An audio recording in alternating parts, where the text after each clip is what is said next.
Christmas bell tonight, this afternoon. One of the great benefits of it getting dark early is we will actually be lighting our candles in some darkness today. Good afternoon, Eastrose and guests. We have come on Christmas Eve as Christmas Eve pioneers with our porta potties outside. Thank you for your continued understanding of that.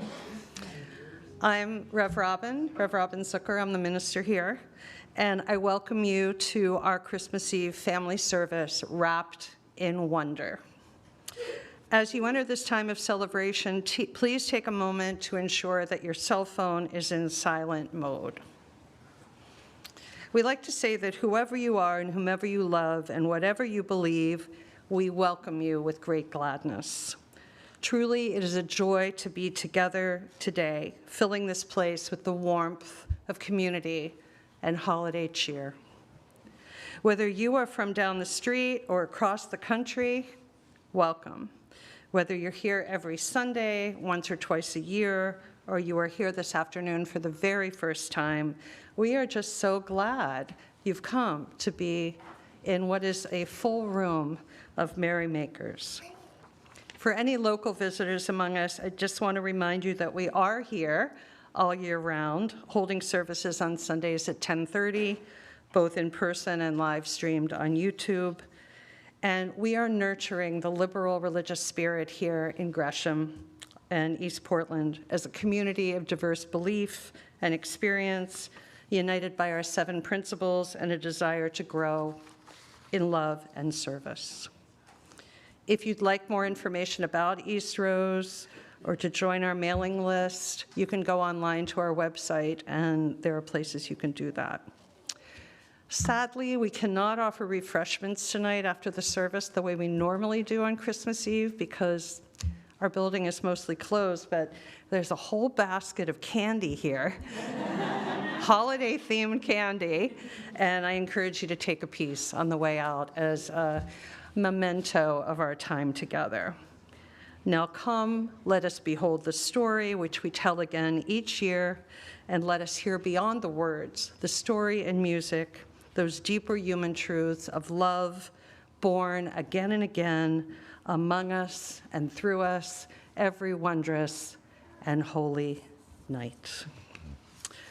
We'll begin by singing a very upbeat hymn. It's number 231 in the gray hymnal, but the words will be on the screen. Angels we have heard on high. Please rise as you are willing and able.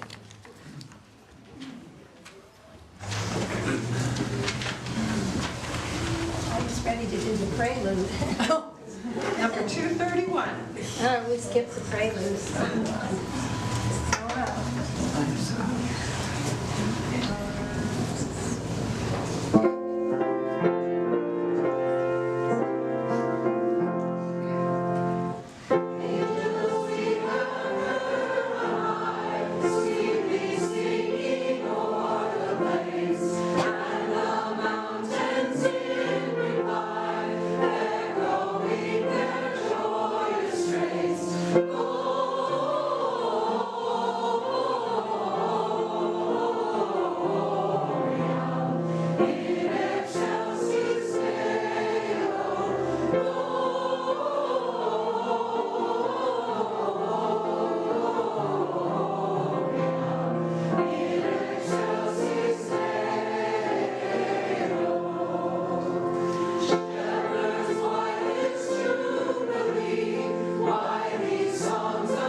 This is very much a season of light and bringing light into the darkness, the rebirth of the sun, and the Christmas story. So we begin with this responsive reading by my colleague, the Reverend Fred Muir, Light Lead Our Way. As we rise amid the darkness of winter and forge into the world, light lead our way. As we go about our work, as we engage in dialogue, as we seek to listen, light lead our way. As we pause amidst the stressful holiday season to breathe for a moment, light lead our way. As we gather in reverence for life, for miracle and mystery among our community today, light lead our way.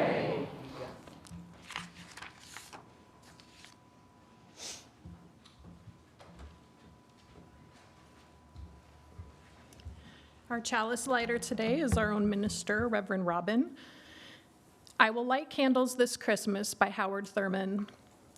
I will light candles this Christmas, candles of joy despite all the sadness, candles of hope where despair keeps watch, candles of courage for fears ever present, candles of peace for tempest-tossed days, candles of grace to ease heavy burdens, candles of love to inspire all my living, candles that will burn all year long.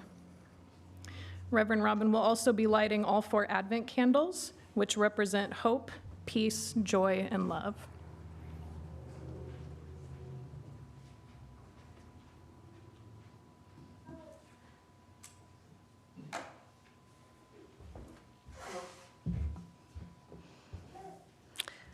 We will be singing again.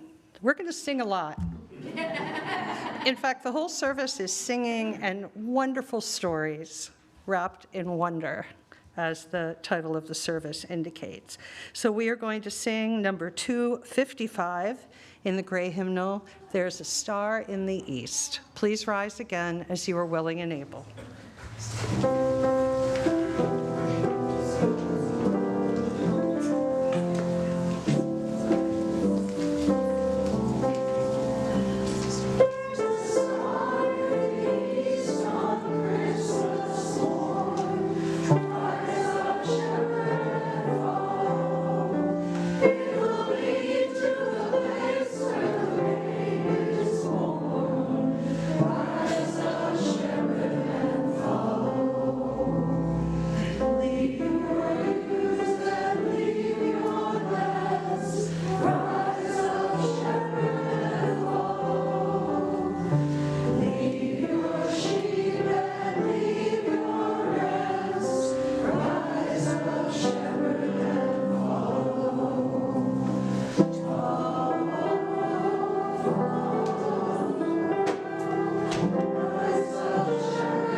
This is a reading from Matthew, chapter 2, verse 1 to 12.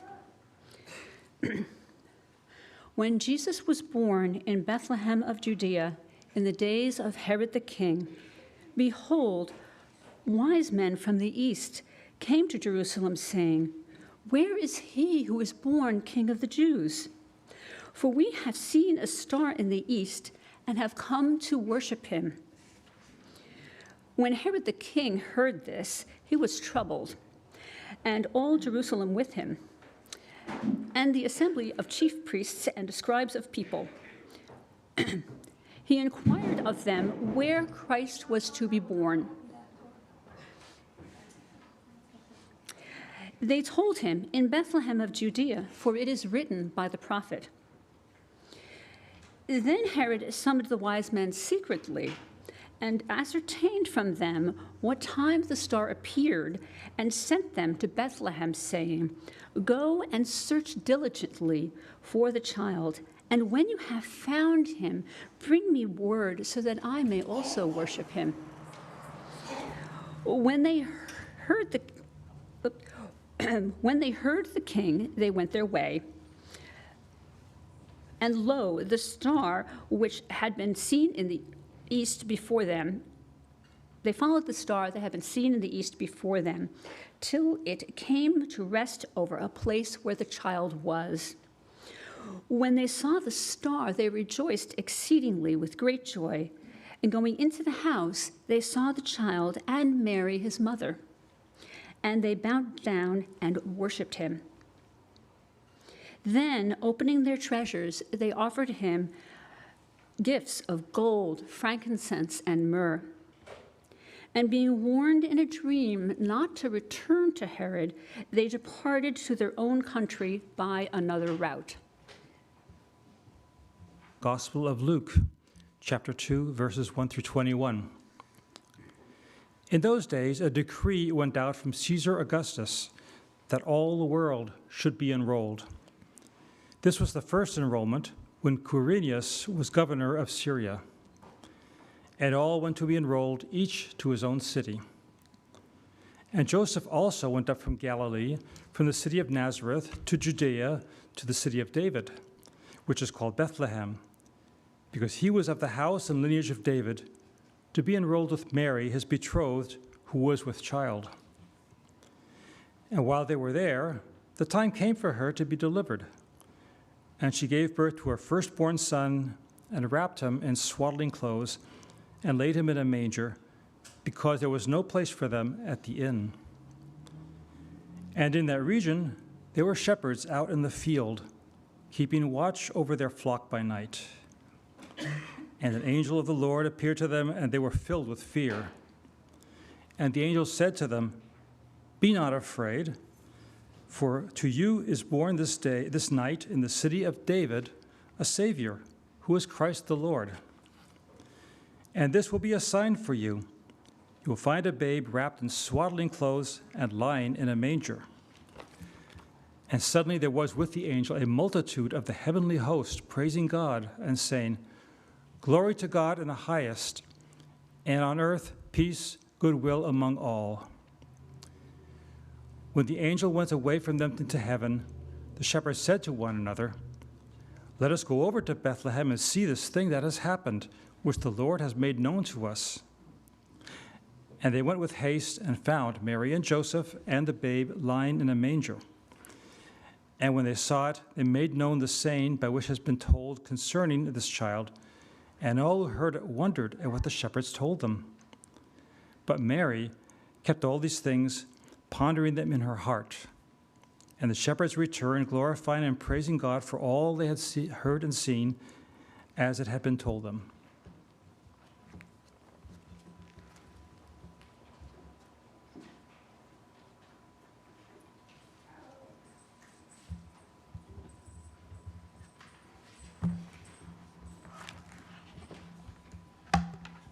The Stolen Infant by the Reverend Carl Scoville, the minister for many years at King's Chapel in Boston. I like to think that after decades of living together, our family has developed a certain sense of equilibrium, a certain ease with each other. From time to time, of course, differences arise, and sometimes and occasionally an act of outright rebellion. But as the reigning benevolent despot of the King's Chapel parsonage at 63 Beacon Street, I like to think that by and large we get on very well. I don't pretend that all differences are resolved. For example, we have not yet come to complete agreement on just how warm a house should be. I grew up in a house without central heating, and I have always felt that a cool house is a healthy house, impervious to colds and conducive to the flow of blood. My daughters do not share the sentiment and at times become articulate upon the point.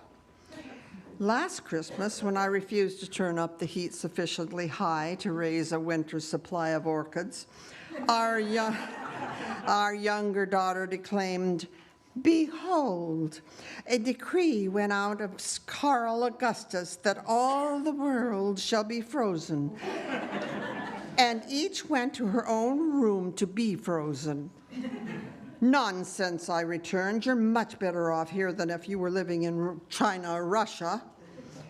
I don't recall her precise response, but something in her tone of voice suggested that she was not convinced and my word was not final.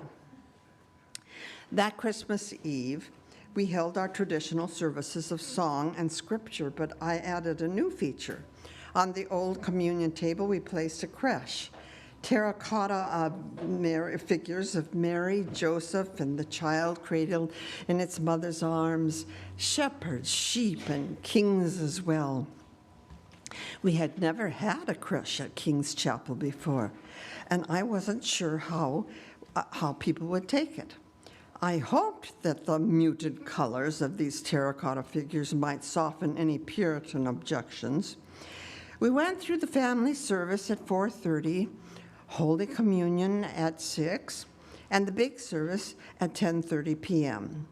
And I heard nothing but words of appreciation. I was relieved and thought perhaps we'd started a new tradition. I had finished greeting the crowd after the late service when our verger approached me with a worried look and said, "I think you'd better come down to the chancel." "Why? What's the matter, Tom?" I asked. "One of the pieces of the creche has been stolen." "Which one?" I asked. "The Christ child," he answered. Oh, Lord, I thought, here we put this out for the first time, and ugh. As we walked down the aisle of the church, I couldn't help wondering who would take such a thing? A drunk, a nut, an objector, and a prankster? We got to the chancel and looked at the creche, and sure as shooting, the baby was gone.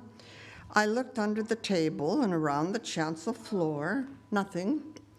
Then back to the creche, and I saw the edge of a tiny slip of paper protruding from beneath the figure of Mary.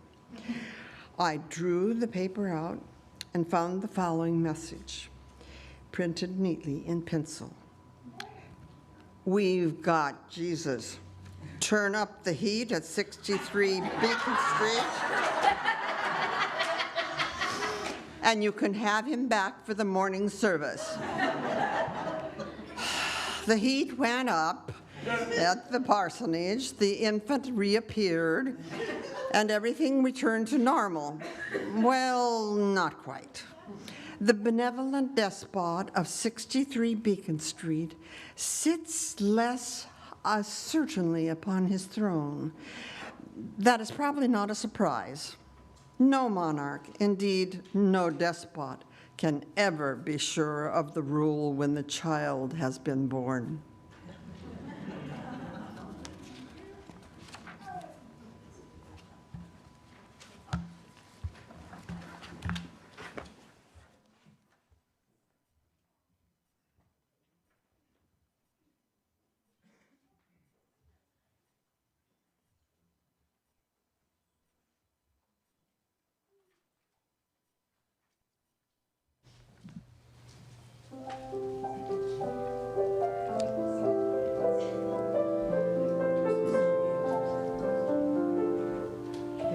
Sparkling eyes of little children, like the moonlight glistening on the snow. There's a spirit tonight, shining clear, shining bright, a spirit for all to know. It's a night that's not like any other, feel the keen anticipation grow. May its joy never leave our love Christmas Eve, how brightly its spirit glows. It started in a manger 2,000 years ago, when through the night a star shone bright, a message of peace in its glow. Christmas stockings hanging from the mantle, gifts adorned with brightly colored bows.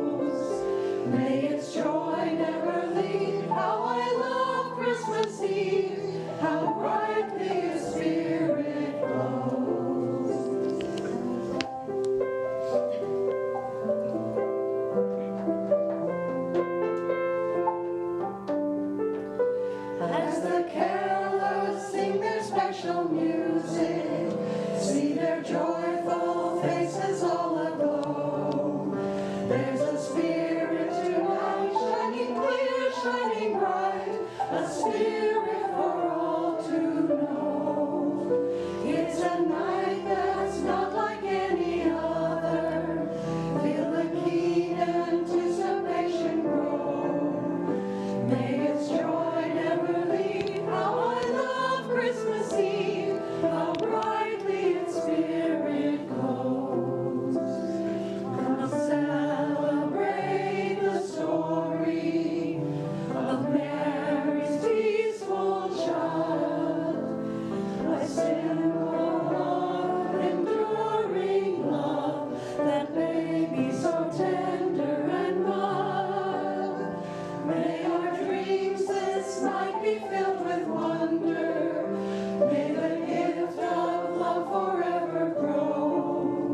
May its joy never leave. How I love Christmas Eve, how brightly its spirit glows.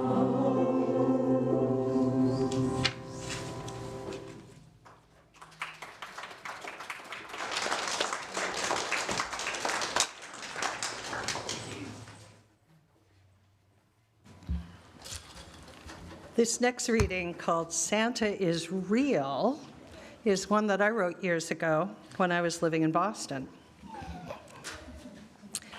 Boston's swanky Newbury Street sure looks pretty in the lead up to Christmas. So does the public garden and the Boston Common. Bare trees, twinkling lights, holiday sounds, garlands, ice skates, $800 handbags. I don't know about you, but I can't imagine owning an $800 handbag. Yet there it was, along with block after block, upscale luxury items, spotlit and boutique windows, Burberry scarves, Donna Karan sweaters, Armani jackets, eye-popping rings at Cartier. Who buys this stuff on Newbury Street? I found myself there one day in December years ago, scurrying to a collegial meeting on Beacon Hill. And as I bustled along, my eye caught some words stenciled on the sidewalk in red paint. Santa is real. I stopped and inspected the message more closely. I silently smirked, wondered if this proclamation was actually a ploy to promote Newbury Street excess.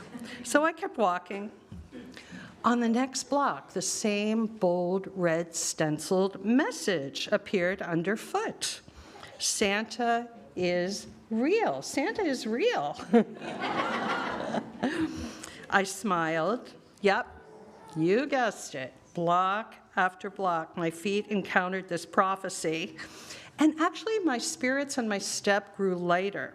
Someone out there wanted me to believe in something magical and mysterious and childlike and pagan during the holiday season. And I had taken the bait. As I hit the final block of Newbury Street, I was beaming. And a gentleman actually strode towards me, resplendent in a shearling coat, cowboy boots and a hat, a red scarf, and a huge, lush, silvery beard, moving himself at a breakneck pace towards me. In his arms, he hugged two large rectangular bottles of cronuts. And for the uninitiated, that's a nearly indecent croissant donut combination. And he embraced his quarry so tightly that the box corners, they bent in a bit, allowing this aroma of butter and sugar and pumpkin and spice, and oh, it was intoxicating, to escape out into Newbury Street. I swooned. I pondered where he might have procured delectable, highly coveted cronuts in the Back Bay. So we found ourselves paused together at a traffic light. He looked over at me. We both smiled. He opened the box, and he handed me a cronut. Seriously. And right there below our feet was that message. Santa is real. And then it struck me, maybe the Newbury Street cowboy was actually Krispy Kringle himself. Could it be the sidewalk and the cronut made a believer out of me? May your holiday season be filled with magic, mystery, common sense, a giggle, even a high-calorie luxury or two. And if you know where to find a cronut in Gresham, that will be joy to the world. We'll sing again, number 249 in the gray hymnal, On This Day, Everywhere, and the words will be on the screen.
Yes, Madeline, you can have a unicorn. So reports the New York Times. As explained in the New York Times article, a California girl has overcome one hurdle in her search for a magical creature for Christmas: permission from the LA County animal control officials to look after a unicorn in her backyard. In a handwritten letter dated November 14, the 6-year-old girl, identified only as Madeline, wrote to LA County and made this request should she succeed in corralling a unicorn. Well, on November 30th, Marcia Mayeda, the director of animal care and control, wrote back to Madeline and said she had approved a unicorn license for her and listed the county's conditions for unicorn licensing. Number 1, unicorn owners must feed their unicorn watermelon, one of its favorite treats, once a week, and polish the unicorn's horn at least once a month with a soft cloth. Number 2, the unicorn must have regular access to sunlight, moonbeams, and rainbows. Any sparkles or glitter used on the unicorn must be non-toxic and biodegradable to ensure the unicorn's good health. 3, beyond the sparkles and moonbeams, the unicorn must be cared for in compliance with Title 10 of the LA County Code, which governs animal control and health. They also issued Madeline a heart-shaped unicorn license tag and gave her a stuffed unicorn to look after while she searches for a real one for one of her own, noting that, quote, the creatures are indeed very rare to find. Ms. Mayeda shared that when Madeline's letter arrived, it provided a boost for her staff. People whose jobs can sometimes be grim and difficult because of cases of pet abuse or people harmed by animals. Quote, "It just made everybody's day," she said. "It was the cutest thing and brought us so much joy."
Author and Reverend Robert Fulghum wrote this about in his essay, Hark, the Hairy Angels.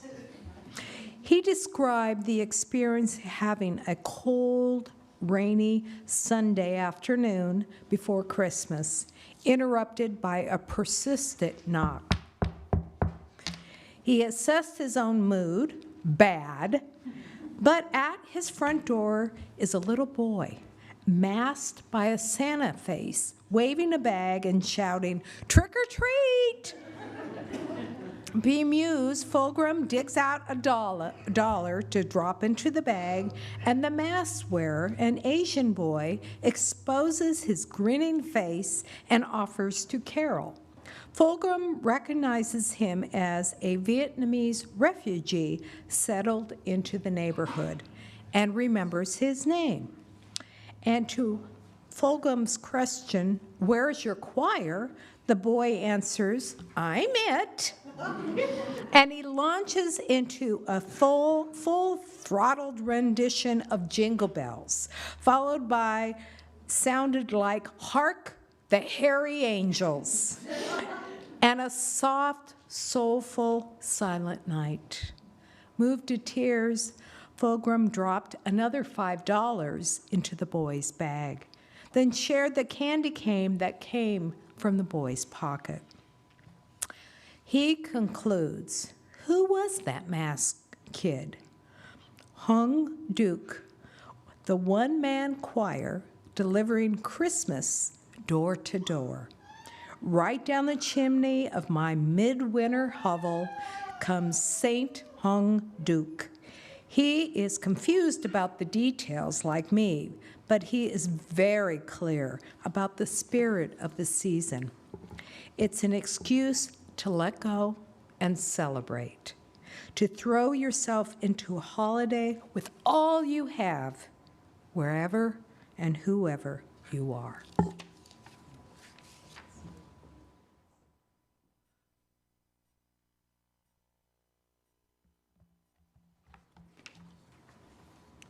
Today's offering words are from Howard Thurman. I place these gifts on my altar this Christmas, gifts that are mine as the years are mine, the quiet hopes that flood the earnest cargo of my dreams, the best of all good things for those I love, a fresh new trust for all those whose faith is dim, the love of life, the most precious gift in reach of all, seeing in each day the seeds of the morrow, finding in each struggle the strength of renewal, seeking in each person the face of the beloved. I place these gifts on my altar this Christmas, gifts that are mine and yours. This evening's offering is in support of the Ministerial Discretionary Fund to support members, friends, and our community. Your contributions are greatly appreciated.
Thank you so much for your generous donations tonight.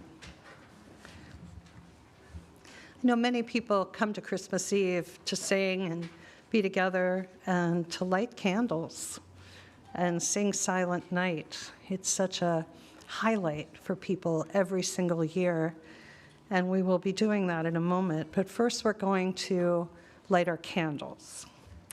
It's our tradition at the close of our Christmas Eve service to share the light in preparation for singing Silent Night. So we will pass. Jan is going to start us off. She's going to light the first candle at each end. Now, as the light comes to you, this is very important. You want to tilt your unlit candle into the flame, and then hold your burning candle upright and steady for the next person to tilt their unlit candle into the flame. Otherwise, they're going to have a lot of wax to clean up. Please be careful of people's hair and clothes, and your own hair and clothes. Go ahead, Jan. So receive the light. It's not always easy to receive light. Our candle must be held in a certain way. The wick must be exposed and the wax capable of melting. Kindle the light. Love and friendship spread. Though there be darkness, we are not alone. 100 flames, 10 flames, 5 flames, all of these flames announce our faith. The darkest hour can pass and the sun can ascend. Hope is valid. Hope is eternal. Peace is valid. Peace is possible. Pass the light.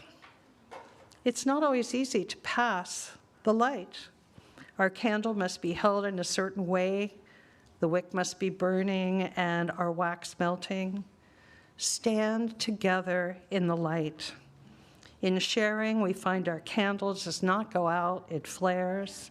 In sharing, not only does our path become brighter, we become brighter. We become beacon for others. To those we know, to those unseen and unknown, to those all over the world, in Bethlehem today and beyond, we can share what we have with those we love and those who need our love. So be the light. First, we will hear the duet of Stille Nacht, and then we will sing Silent Night.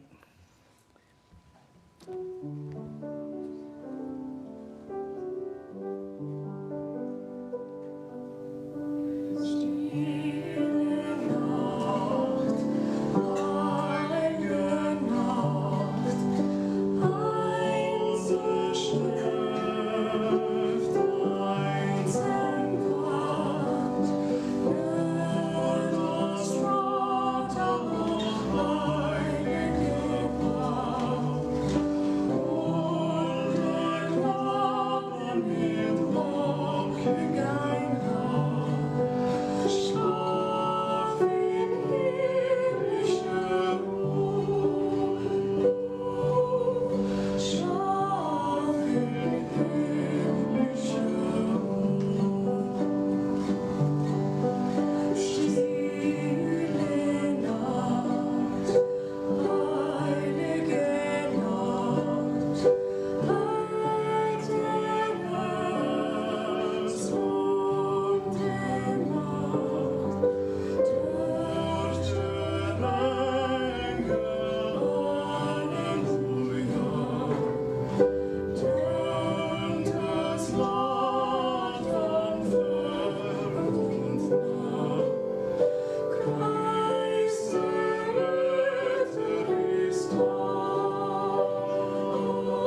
I invite you to carefully extinguish your candle and to remain standing for the benediction, which is responsive.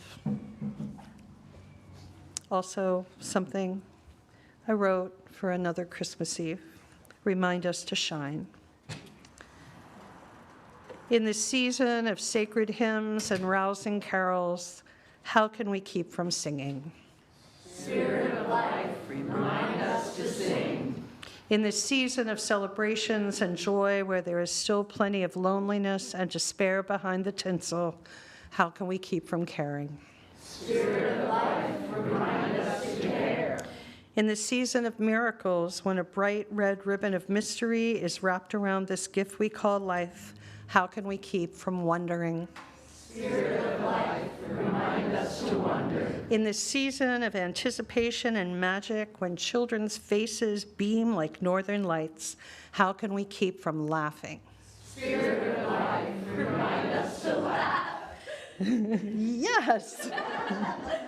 In this season of hope, when people throughout the world are praying for peace and goodwill, how can we keep from praying? Spirit of life, remind us to pray. And in this season of darkness and candlelight, when the flame is passed lovingly among us in fellowship, how can we keep from shining?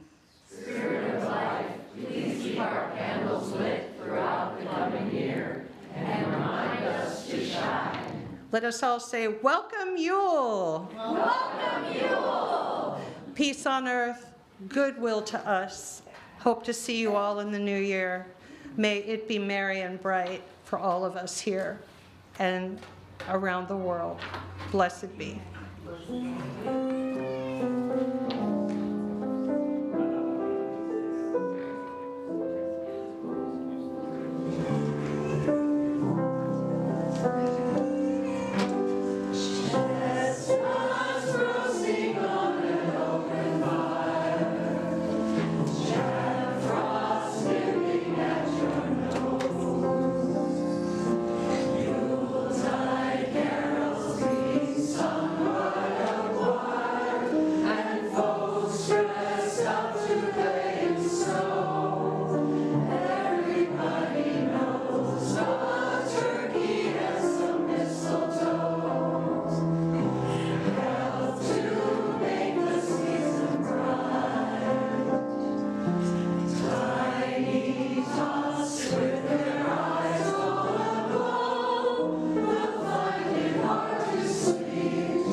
Before you go out today, pass the sign of the holiday.